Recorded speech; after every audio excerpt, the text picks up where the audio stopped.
I was sitting here thinking about the phases of gardening. Right now it is September and my seeds that I planted are making their last effort because we have some warm days. It's still producing. But that doesn't mean that this is going to yield me the biggest crop, okay? Because the cold is coming. The temperature is about to change. And there are things that have already completed their growth cycle in this garden. So for me to waste my time thinking this corn is going to produce more corn when it's brown and dead is just a colossal waste of emotional and uh, literal effort. It's a waste of time. We need to accept the seasons we're in. And I'm saying this with regard to caregivers, okay? We need to accept the phase that this person is. Even if they say they want to live 30 years longer than they are right now and they're already 100. And you're like, listen, if you could do that on your own, I say more power to you. But you have to realize that sometimes, just like in a garden, we just have some warmer, later months. And that doesn't mean we're going to get a full crop out of this seed. So what does that mean in a person's life? You don't have to expend all of your energy and time. Yes, of course, you still cultivate and, have a relationship with that person. But just know, especially when it comes to caregiver burnout and abuse, just know that these efforts are not for the purpose of fruitfulness in their life.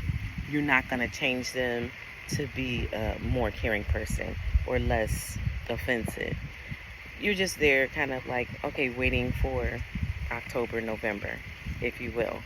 So you have to accept where people are, and that doesn't mean that you have to pull the plug. It just means that this is the season of life they're in. They're not in the growing phase for a bumper crop. They're just not. They may even have green on their leaves, like some of my plants here that are done growing. They still have green, or they are actually don't have any green, and I just haven't pulled them up from the ground. Or they flowered and went to seed. That's where a lot of elderly people are. They have flowered and went to seed, and we are just waiting for the season to change. And that's not to be grim and negative. It's just a reality, and it will help you cope with where you are in your phase of life in relation to this person you're taking care of.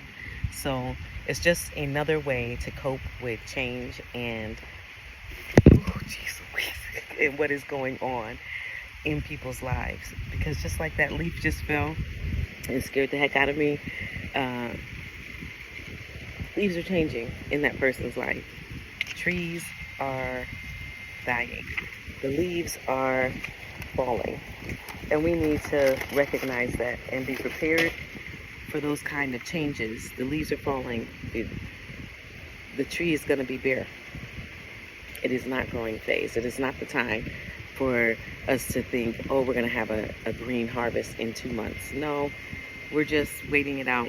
And once you accept that, then you understand even the daily tasks that you do for them, bathing, eating, they have a different meaning. This is just for dignity, not because they're trying to get a job, not because they even want to look good. This is for their own dignity. So when you do things with the proper perspective, I think it actually improves your emotional health for yourself and reduces burnout and stress, because honestly, at the end of the day,